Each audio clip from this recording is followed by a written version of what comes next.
London police का बड़ा action, Arshad शरीफ के कातिल पकड़ में आ गए। लंदन पुलिस मरियम नवाज के घर पहुंच गई। कुदरत का नवाज शरीफ से इंतकाम शुरू हो गया। शरीफ खानदान का सबसे करीबी बंदा ही इनका सबसे बड़ा दुश्मन बन गया। अरशद शरीफ का कत्ल शरीफ खानदान के गले की हड्डी बन गया। नवाज शरीफ और मरियम नवाज का बचना नामुमकिन हो गया। पाकिस्तान आए तो फंस जाएंगे, लंदन में रहे तो मारे जाएंगे। शरीफ खानदान के इम्तिहान का कड़ा वक्त शुरू हो गया। अरशद शरीफ का खून इनकलाब बन गया। सारा केस पाकिस्तान से लंदन मुंतकिल हो गया। लंदन पुलिस ने नवाज शरीफ और मरियम नवाज के गिर्द घेरा तंग कर दिया। दोस्तों, लंदन पुलिस ने आखिरकार बड़ा कदम उठा लिया। मरियम नवाज और नवाज शरीफ निशाने पर आ गए। अरशद शरीफ का लहू महंगा पड़ गया। लंदन में मरियम नवाज और इसके वालिद नवाज शरीफ के खिलाफ घेरा तंग होना शुरू हो गया। अब या तो जेल जाएंगे या बरतानिया से निकाल दिए जाएंगे। नवाज शरीफ के रहने का आखिरी ठिकाना भी खत्म होने लगा।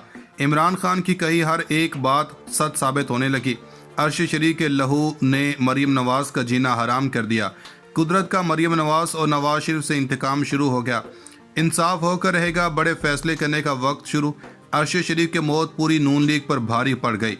लंदन पुलिस ने मरियम नवाज का जीना हराम कर दिया। वो वक्त आ गया जिसका इंतजार था। लंदन पुलिस ने नवाज शरीफ के गिर्द घेरा तंग कर दिया। मरियम नवाज को लंदन पुलिस ने दबोच लिया। मरियम को पाकिस्तान से भागना भी किसी काम न आया।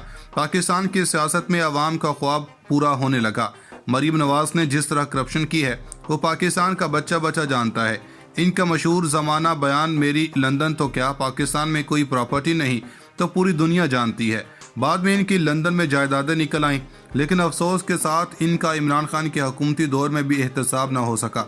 लेकिन अब इनके एहतसाब होने की उम्मीद पैदा हो चुकी है, क्योंकि लंदन पुलिस ने शरीफ खानदान के गिर्द घेरा तंग करना शुरू कर दिया। लंदन पुलिस ने मरियम नवाज के खिलाफ बड़ा एक्शन करके शरीफ खानदान की नींदें हराम कर दी हैं। इमरान खान ने शुरू से कहा था कि एक दिन शरीफ खानदान इबरत का निशान बनेगा। लगता है कि वो वक्त अब आ चुका। लंदन से अगर नवाज शरीफ पाकिस्तान आते हैं तो तब भी पकड़े जाएंगे, क्योंकि इमरान खान नवाज शरीफ को वतन वापस पर गिरफ्तार करने का ऐलान कर चुके हैं। इसलिए अब पाकिस्तान में भी मरियम और नवाज शरीफ का बचना नामुमकिन हो चुका है। लंदन में पाकिस्तानी शहरी ने लंदन पुलिस को मरियम नवाज और नवाज शरीफ के खिलाफ दरख्वास्त दी है, जिसमें इन पर गैर कानूनी रकम रखने का इल्ज़ाम लगाया गया। इसी वजह से लंदन पुलिस ने नवाज शरीफ के घर में एंट्री मारी है और इनसे कुछ ज़रूरी पूछताछ की है, जिसमें मरियम नवाज भी शामिल हैं। अगर लंदन पुलिस अपने काम में कामयाब हो जाती है तो मरियम नवाज वहां पर गिरफ्तार भी हो सकती हैं, जिससे इनकी पाकिस्तान में सियासत भी ख़त्म हो जाएगी। इसलिए अब नून लीग पाकिस्तान में भी खुलकर बोलना शुरू हो चुकी है। दोस्तों, इस वक्त सबसे लेटेस्ट पेशरफ्त यह है वो है अरशद शरीफ के हवाले से। हमने आपको बताया था कि इंसानी हकूक़ कमीशन कीनिया ने भी कह दिया है कि ये पूरे मंसूबे के तहत हुआ, ये मिस्टेकन आइडेंटिटी का केस नहीं है। पाकिस्तान की तरफ से भी कहा गया था कि ऐसा ही है, मगर अब राना जनाउल्लाह समेत सब कह रहे हैं कि टारगेट किलिंग है। लेकिन आज सबसे बड़ी पेशरफ्त है, हम बार बार कहते रहे हैं कि नाहक खून कभी छुपता नहीं है। हक की आवाज़ सबके सामने आती है, क्योंकि ये जान खुदा ने तख्लीक की होती है। जब कोई इंसान इस जान को लेता है तो इसको जवाब भी देना होता है। ये बहुत सारे केसेस हमने देखे। बिल्कुल ऐसी सूरत अरशद शरीफ के मामले में हुई। अरशद शरीफ की शहादत के बाद हम वो लोग मिले जिनका सियासत से कोई ताल्लुक नहीं था, लेकिन वो उदास थे। लेकिन आज जो असल बात है, जिसका डर था, वही हुआ। हम नहीं कह रहे आज नवाज शरीफ के घर से अरशद शरीफ का कातिल पकड़े गए हैं। ये हमारे अल्फाज नहीं है, ये कोई हम ट्विस्ट नहीं मार रहे। हम वो सबूत दिखाने और सुनाने लगे हैं। मीटिंग्स नवाज शरीफ और हुसैन नवाज के दफ्तर में हुई और इन मीटिंग्स में नवाज शरीफ मौजूद थे। 8 जुलाई, 20 सितंबर और 30 से 29 अक्टूबर को हुई। और अफसोसनाक बात है कि लंदन में ये सारा कुछ हुआ, लेकिन लंदन की पुलिस भी इन्वॉल्व हुई है। इसका एजेंडा सिर्फ ये नहीं था कि आप सिर्फ और सिर्फ अरशद शरीफ की जान लेना चाहते थे, कि आप कहें कि आखिर 29 अक्टूबर को मुलाकात करने की ज़रूरत नहीं थी। इनका टारगेट अरशद शरीफ ही नहीं बल्कि इमरान खान की जान लेना भी इसके अंदर शामिल था। आपको याद होगा कि इमरान खान के ऊपर 3 नवंबर को हमला हुआ। उसी तरह से 29 अक्टूबर को आखिरी मीटिंग हुई। अरशद शरीफ की शहादत हुई तो पूरी कौम अफसुर्दा थी, लेकिन शरीफ खानदान दिवाली का केक काट रहा था।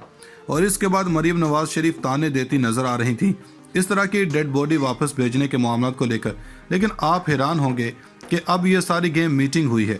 इसका 1 पॉइंट एजेंडा था कि आर्मी चीफ की तैनाती से पहले इमरान खान को और अरशद शरीफ को एलिमिनेट करना। और ये सारी प्लानिंग हुई। ये शख्स सैयद तस्नीम हैदर शाह ये गुजरात से ताल्लुक़ रखते हैं। इसके मुताबिक ये 5 साल से लंदन में नून लीग का तर्जुमान है। इसकी बाकायदा तस्वीरें नवाज शरीफ के साथ हैं। ये 2020 से मेंबर हैं। नून लीग का तर्जुमान की बाकायदा तस्वीरें साथ हैं। 5 سال سے لندن میں ترجمان ہیں، اس کے باقاعدہ تصویریں نواز شریف کے ساتھ ہیں۔ یہ 20 سال سے ممبر ہیں نون لیگ کا۔ اس کے بقول ناصر بٹ نے بلا کر کہا تھا کہ ہمیں کچھ شوٹر چاہیے، ہم ان کو گجرات میں اسٹے کروائیں گے۔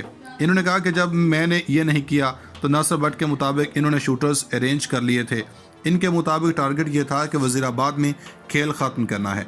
اب یہ جو شخص جس کی گفتگو سنی بھی ہوگی، یہ سید تسنیم حیدر شاہ اس کا نام ہے، جس کی تصویر نواز شریف کے ساتھ بھی وائرل ہو رہی ہے۔ اب یہ نون لیگ کے اوپر ہے کہ نون لیگ اس کے بارے میں کیا کہتی ہے، کیونکہ اس پر جو خبریں آ رہی ہیں، پاکستان تحریک انصاف نے فوری تحقیقات کا مطالبہ کر دیا اور کہا ہے کہ ہم اس پر خاموش نہیں رہیں گے۔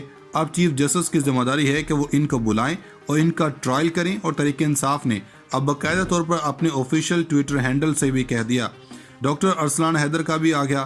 اس کا مطلب یہ ہے کہ اب یہ معاملہ تھوڑا سا آگے چلتا ہوا نظر آ رہا ہے۔ اب دیکھنا یہ ہے کہ آخر وہ کہتے تھے کہ اس کا فائدہ کس کو ہوا، مگر ہمیں یہ نہیں دیکھنا، ہمیں یہ دیکھنا ہے کہ کون راستے سے ہٹانا چاہتا تھا، پلاننگ کہاں ہوئی۔ ان کا ٹارگٹ ارشد شریف ہی نہیں بلکہ عمران خان کی جان لینا بھی اس کے اندر شامل تھا۔ آپ کو یاد ہوگا کہ عمران خان کے اوپر 3 نومبر کو حملہ ہوا، اسی طرح سے 29 اکتوبر کو آخری میٹنگ ہوئی۔ ارشد شریف کی شہادت ہوئی تو پوری قوم افسردہ تھی، لیکن شریف خاندان دیوالی کا کیک کاٹ رہا تھا، اور اس کے بعد مریم نواز شریف تانے دیتی نظر آ رہی تھی اس طرح کی ڈیڈ باڈی واپس بھیجنے کے معاملات کو لے کر۔ لیکن آپ حیران ہوں گے کہ اب یہ ساری گیم میٹنگ ہوئی ہے۔ اس کا 1 پوائنٹ ایجنڈا تھا کہ آرمی چیف کی تعیناتی سے پہلے عمران خان کو اور ارشد شریف کو ایلیمینیٹ کرنا، اور یہ ساری پلاننگ ہوئی۔ یہ شخص سید تسنیم حیدر شاہ یہ گجرات سے تعلق رکھتے ہیں۔ اس کے مطابق یہ 5 سال سے لندن میں نون لیگ کا ترجمان ہے۔ اس کے باقاعدہ تصویریں نواز شریف کے ساتھ ہیں۔ یہ 2020 سے ممبر ہیں نون لیگ کا، ترجمان کی باقاعدہ تصویریں ساتھ ہیں۔ 5 سال سے لندن میں ترجمان ہیں۔ اس کے باقاعدہ تصویریں نواز شریف کے ساتھ ہیں۔ یہ 20 سال سے ممبر ہیں نون لیگ کا۔ اس کے بقول ناصر بٹ نے بلا کر کہا تھا کہ ہمیں کچھ شوٹر چاہیے، ہم ان کو گجرات میں اسٹے کروائیں گے۔ انہوں نے کہا کہ جب میں نے یہ نہیں کیا تو ناصر بٹ کے مطابق انہوں نے شوٹرز ارینج کر لیے تھے۔ ان کے مطابق ٹارگٹ یہ تھا کہ وزیر آباد میں کھیل ختم کرنا ہے۔ اب یہ جو شخص جس کی گفتگو سنی بھی ہوگی، یہ سید تسنیم حیدر شاہ اس کا نام ہے، جس کی تصویر نواز شریف کے ساتھ بھی وائرل ہو رہی ہے۔ اب یہ نون لیگ کے اوپر ہے کہ نون لیگ اس کے بارے میں کیا کہتی ہے، کیونکہ اس پر جو خبریں آ رہی ہیں، پاکستان تحریک انصاف نے فوری تحقیقات کا مطالبہ کر دیا اور کہا ہے کہ ہم اس پر خاموش نہیں رہیں گے۔ اب چیف جسٹس کی ذمہ داری ہے کہ وہ ان کو بلائیں اور ان کا ٹرائل کریں، اور تحریک انصاف نے اب باقاعدہ طور پر اپنے آفیشیل ٹویٹر ہینڈل سے بھی کہہ دیا۔ ڈاکٹر ارسلان حیدر کا بھی آ گیا۔ اس کا مطلب یہ ہے کہ اب یہ معاملہ تھوڑا سا آگے چلتا ہوا نظر آ رہا ہے۔ اب دیکھنا یہ ہے کہ آخر وہ کہتے تھے کہ اس کا فائدہ کس کو ہوا، مگر ہمیں یہ نہیں دیکھنا، ہمیں یہ دیکھنا ہے کہ کون راستے سے ہٹانا چاہتا تھا، پلاننگ کہاں ہوئی۔